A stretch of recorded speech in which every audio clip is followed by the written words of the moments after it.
Hello friends, today here I am going to present or talking about the poem Failing of the Banyan Tree. It is written by Dilip Chitre.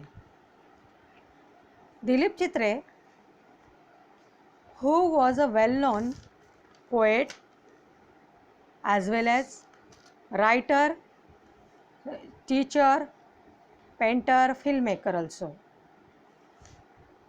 He was the winner of Sahitya Akademi Award.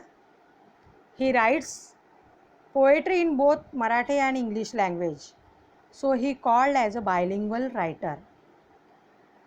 In his poetry, he deals the theme like exile, alienation, self-disintegration and death. His poetry reflects a cosmopolitan culture and urban sensibility. I would like to talk about the poem The Failing of the Banyan Tree. I explain this poem English as well as into Marathi also. The present poem, The Failing of the Banyan Tree, which is written by Dilip Chitre, who is mostly a Marathi writer. He has translated many pieces of literature in English also. The Failing of Banyan Tree. This poem shows the poet's attitude towards the nature, how he appreciates the nature. या कवितेतून आपल्याला कवीचा निसर्गाप्रती असलेला दृष्टिकोन त्या ठिकाणी आपल्याला दिसतोय. तसेच या कवितेमध्ये कवीने आपल्या वडिलांचे झाड तोडण्याची जी कृती आहे ती कशा पद्धतीने चुकीची आहे हे ह्या कवितेतून कवीने व्यक्त केलेलं आहे. आणि म्हणून ह्या कवितेला थोडं ऑटोबायोग्राफिकल टच आपल्याला वाटणार आहे. ह्या कवितेमध्ये कन्व्हर्सेशनल टोन आलेला आहे, कारण कवितेच्या पहिल्याच ओळीमध्ये कवी म्हणतोय my father told. So here the poet's father talking with someone. That is why it is a autobiographical touch. Means tone is use here as well as it is a conversational tone, as well as poet regrets over the nature and so it shows the sad tone. कवीचं या ठिकाणी झाड तोडण्याच्या कृतीविरुद्ध कवीचं या ठिकाणी मत असल्यामुळे कवी थोडा दुःखी आहे आणि म्हणून दुःखी स्वर या कवितेमध्ये आपल्याला दिसतो आहे. पहिलं कडवं आपण या ठिकाणी पाहूया. My father told the teenage to live. या पहिल्या ओळीमध्ये कवी म्हणतोय मी माझ्या वडिलांनी जे भाडेकरू ठेवले होते त्या भाडेकरूंना, टीनेट्स मीन्स भाडेकरू, नाव the people who rent the house, now that's called the tenets. तर त्या भाडेकरूंना वडिलांनी सांगितलं की तुम्ही आता हे घर सोडून जा. जी लोक who lived on the houses surrounding our house on the hill, त्यांचं घर टेकडीवर होतं आणि त्या टेकडीच्या आजूबाजूला असलेले जे घरं होते तिथं हे भाडेकरू राहत होते, त्यांना कवीच्या वडिलांनी सांगितलं की ही घरं सोडून जा. आणि आता या दुसऱ्या ओळीमध्ये who lived on the houses surrounding our house, एका ओळीमध्ये यच हाऊसेस अँड हाऊस, यच या साऊंडचं रिपिटेशन आल्यामुळे ॲलिट्रेशन फिगर ऑफ स्पीच इथं झालं आहे. यच कन्सोनंटल साऊंड रिपीट केलेला आहे, त्यामुळे इथं ॲलिट्रेशन फिगर ऑफ स्पीच त्या ठिकाणी आहे. See the next line. One by one the structure were demolish. Demolish म्हणजे टू डिस्ट्रॉय, त्या ठिकाणी नष्ट करणे. एका मागोमाग एक घरं पाडली जात होती. स्ट्रक्चर मीन्स ज्या ठिकाणी जे काही होतं तिथं बांधलेले असतील घरं, हे जे आहे ते कन्स्ट्रक्शन असेल, स्ट्रक्चर्स असेल, एका मागोमाग एक पाडले जात होते. Means it is to be destroyed. And only our own house remain and the tree. कवी म्हणतो फक्त आमचं जे घर आणि आमच्या घराजवळ असलेलं खूप जुनं असलेलं जे वडाचं झाड आहे ते फक्त तेवढं बाकी होतं. नष्ट व्हायचं. आता ह्या चौथ्या ओळीमध्ये ओनली अवर ओन, इथं ओ हा साऊंड रिपीट झालेला आहे. O sound repeated, the first sound is repeated, so it is a alliteration figure of speech. आणि तिसऱ्या आणि चौथ्या ओळीमध्ये डिमॉलिश मीन्स टू डिस्ट्रॉयड आणि रिमेन म्हणजे राहणे. तर ह्या दोन ॲपोजिट आयडिया इथं ह्या ओळीमध्ये, ह्या दोन ओळींमध्ये आलेल्या आहे. Demolish means to destroy and remain means to safe and secure. So two opposite idea mention, that is why it is a antithesis figure of speech. म्हणून हे अँटीथेसिस या ठिकाणी हा फिगर ऑफ स्पीच इथं कवीने वापरलेला आहे. Let us see the next line. Trees are sacred and sacred my grandmother use to say. कवी म्हणतोय की माझी आजी, आता कवीचं एकत्र कुटुंब असावं म्हणून कवी म्हणतोय माय ग्रँडमदर यूज टू से, माझी आजी नेहमी सांगायची ट्रीज आर सॅक्रेड, झाडं ही पवित्र आहेत आणि त्याचबरोबर झाडं ही खूप उपयुक्त असतात. Actually this old generation knows that how the trees are sacred and these are useful. म्हणजे जुन्या त्या आजीलासुद्धा कळत होतं की झाडं किती महत्त्वाची आहे आणि किती पवित्र आहेत. आणि म्हणून त्या ठिकाणी त्या आजीचं हा कवीला ती ओळ आठवते. Felling them is a crime. झाडांना तोडणं, फेलिंग म्हणजे कटिंग, तोडून टाकणं. तोडून टाकणं हा झाडं तोडणे हा गुन्हाच आहे. But he must guard them all. He म्हणजे कवीचे वडील, पण त्यांनी मात्र खूप सारी झाडांची कत्तल करून टाकली, तोडून टाकली. मस्काड मीन्स अतिशय मोठ्या प्रमाणावर तोड करणे, झाडांची तोड करून टाकली, कत्तल करून टाकली. आणि ह्या झाडांमध्ये कोणती झाडे? The shoga, the audumbar, the neem were all cut down. या सगळ्या झाडांमध्ये शोग्याची होती, औदुंबर होती, नीम होती. जी झाडं उपयुक्त होती अशी सगळी झाडं त्या वडिलांनी तोडून टाकले.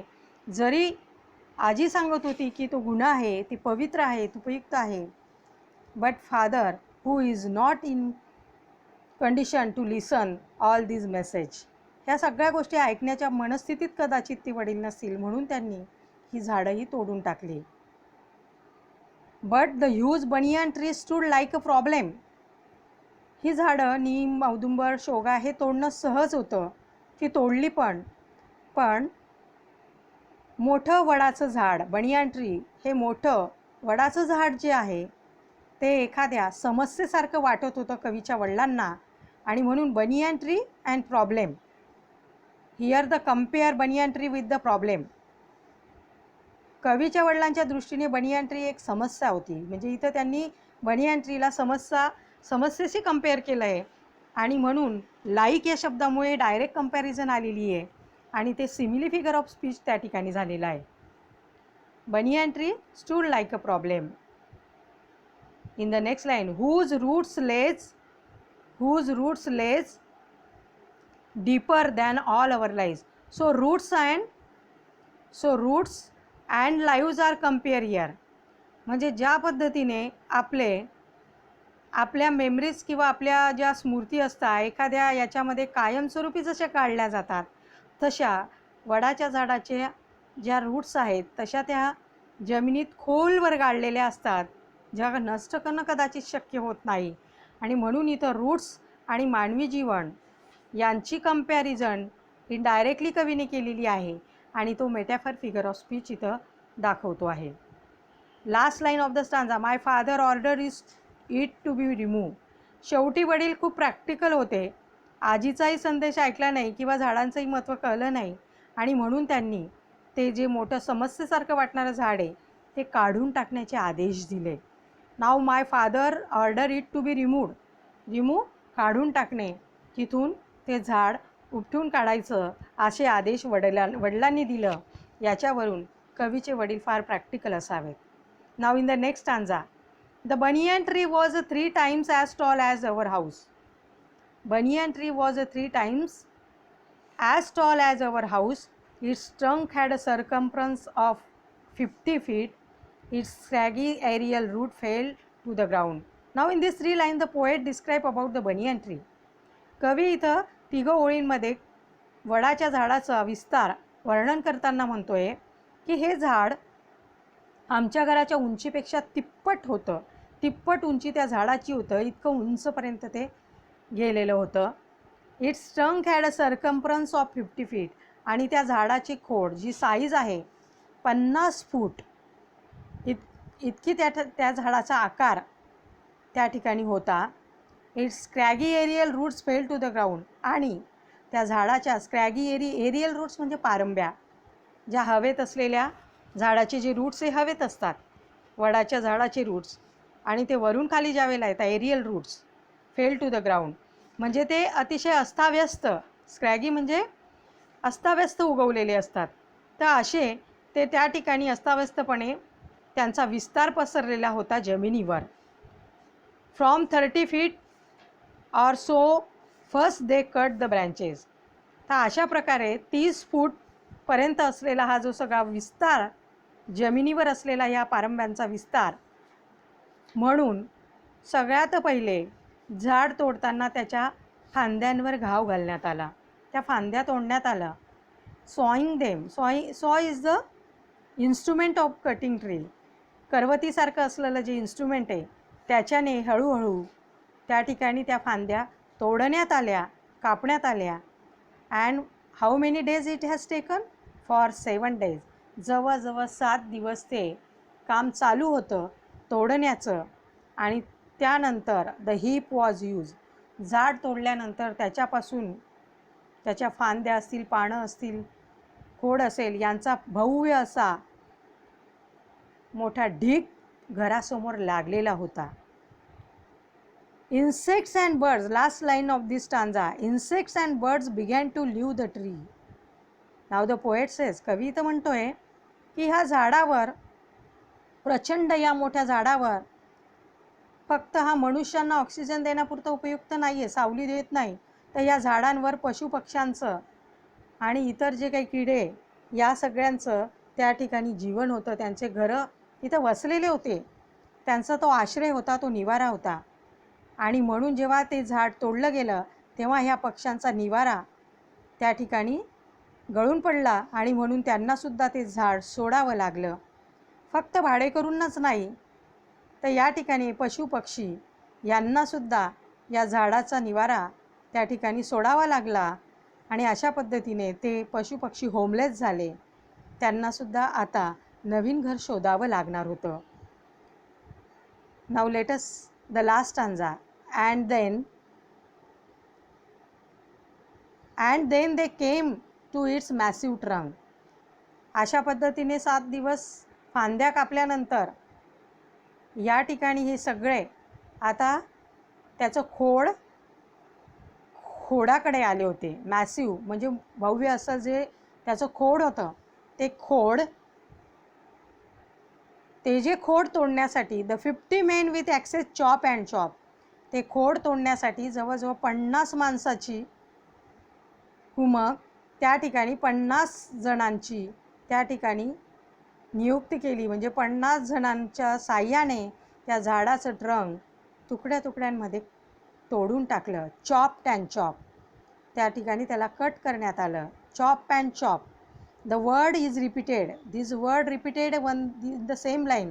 So it is a repetition figure of speech.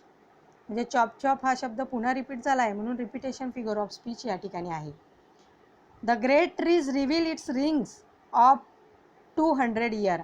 जेव्हा खोड तोडलं त्या खोडावर जे वलय होते, गोलाकाराचे वलय होते, त्या वलयावरून झाडाचं आपल्याला वय कळतं. झाडाचं वय हे त्या खोडाच्या वलयांवरनं कळत असतं. तर हे जे वलय आहे त्याच्यावरच्या ज्या रिंग्स आहे, त्या रिंग्स काय दाखवत होत्या की हे झाड जवळजवळ 200 वर्ष वयाचं आहे. म्हणजे 200 वर्षापासून त्याच जमिनीवर ते झाड उभं होतं. You can understand how the roots are very rooted deeply. त्या झाडाचे मूळ किती खोलवर गेले असतील 200 वर्षामध्ये. 200 वर्ष झाडाचं लाईफ त्या ठिकाणी. आणि तरी देखील त्या ठिकाणी हे झाड अजूनही पशुपक्ष्यांना, मानवाला उपयुक्त होतं. आणि त्या ठिकाणी ते झाड मात्र इथं वडिलांकडून नष्ट केलं जात आहे. Let us see the next line. We watched in terror and fascination the slaughter. Now in this line, poet says that हे सगळं होत असताना कवी म्हणतो की आम्ही कोण होतो? वॉचर. आम्ही बघ्यासारखं, म्हणजे घरातून आम्ही बघत होतो, निरीक्षण करत होतो. इन टेरर, मनात भीती होती. एवढं मोठं प्रचंड झाड तोडलं जातं आहे, कारण आजी त्याला पवित्र झाड म्हणते आणि हे पवित्र झाड तोडणं किती गुन्हा आहे. तर न जाणो काय घडेल याचीही भीती आणि फॅसिनेशन, आणि एवढं मोठं झाड बघताना जो ॲट्रॅक्शन वाटत होतं त्या ठिकाणी फॅमिलीला, फॅसिनेशन, दिस स्लॉटर, कत्तल केली जात होती या झाडाची, आणि म्हणून स्लॉटरची भूमिका या ठिकाणी ते झाड तोडणाऱ्यांना त्या ठिकाणी दिलेली आहे. अँड सो कवी म्हणतोय की टेरर अँड फॅसिनेशन ह्या दोन विरुद्ध गोष्टी इथं एका लाईनीत आलेल्या आहेत. म्हणून तो अँटीथेसिस फिगर ऑफ आहे. टेरर म्हणजे भय आणि फॅसिनेशन म्हणजे उत्सुकतेने ते बघत होते. भय आणि उत्सुकता ह्या दोन गोष्टी, विरुद्ध गोष्टी एकत्र आल्या आहे, म्हणून त्या अँटीथेसिस फिगर ऑफ स्पीच या ठिकाणी आपल्याला लक्षात येतो आहे. So you can see here, as a raw mythology reveal to us its age. पुराणामध्ये काही गोष्टी सांगितल्या आहेत त्याप्रमाणे या झाडाचं वय त्यातून आपल्याला लक्षात आलेलं आहे. Reveal means to open. An raw mythology open to us its age. Raw मायथॉलॉजीमधून त्याच्या वयाची कल्पना आपल्याला उघड झालेलीच होती. Soon afterwards we left Baroda for Bombay. आणि त्यानंतर लगेचच कवी म्हणतोय की आम्हाला जी जन्मभूमी बरोडा होती ती सोडावी लागली आणि कर्मभूमीकडे प्रयाण केलं होतं. इथं बरोडा बी अँड बॉम्बेचा बी, ब sound is repeated and so it is alliteration figure of speech. Where there are no trees except the one. कवी म्हणतो आता तिथंही काही मागमूस उरलेला नव्हता, आणि जिथं जाणार होते तिथं तर मुळीच झाडांचं अस्तित्व नव्हतं. आणि म्हणून कवी या ठिकाणी म्हणतोय which grows and sees in one's dream. इथं कवी या ठिकाणी कवीची ॲगनी व्यक्त केली जाते, दॅट एजिटेटेड इमोशनल स्टेट. नाव कवी म्हणतो की या ठिकाणी अशा पद्धतीने ते एका जागेवरून दुसऱ्या जागेवरच जाताना आपलं मूळ जेव्हा सोडतं त्यावेळेला जे दुःख होतं आहे ते दुःख कवीला झालेलं आहे. स्वप्नाकडे जाताना आणि पहिलं मूळ सोडून द्यावं लागतं आहे, आणि त्या ठिकाणी कवी म्हणतो आहे it's aerial roots looking for the ground to strike. म्हणजे ज्या पद्धतीने वडाचं झाड त्याच्या पारंब्या रूट्स रुजवण्यासाठी जमीन शोधत असतं, तसं आम्ही पण बडोदामधून बॉम्बेकडे आल्यावर आमचं मूळ धरण्यासाठी, करिअर करण्यासाठी आम्ही पण तिथं जागा शोधत होतो. Now we are also looking for the ground to strike.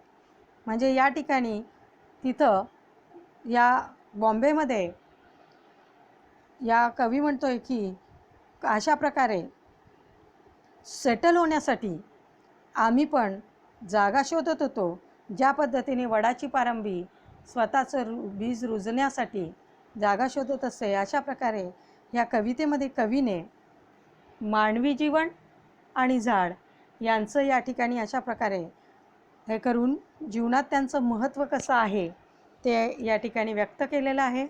Now I think you understand this poem and try to understand whatever the figure of speech in this poem, simile, metaphor, alliteration, repetition, antithesis, this figure of speech used in this poem. त्याचबरोबर कविता कन्व्हर्सेशनल tone आणि sad टोनमध्ये कवीने लिहिलेली आहे.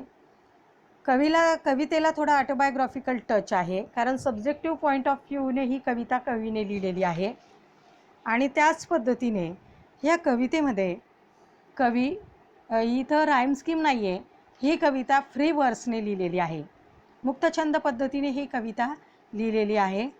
ही कविता तुम्हाला समजली अशी आशा करूया. Now I stop here. Thank you very much.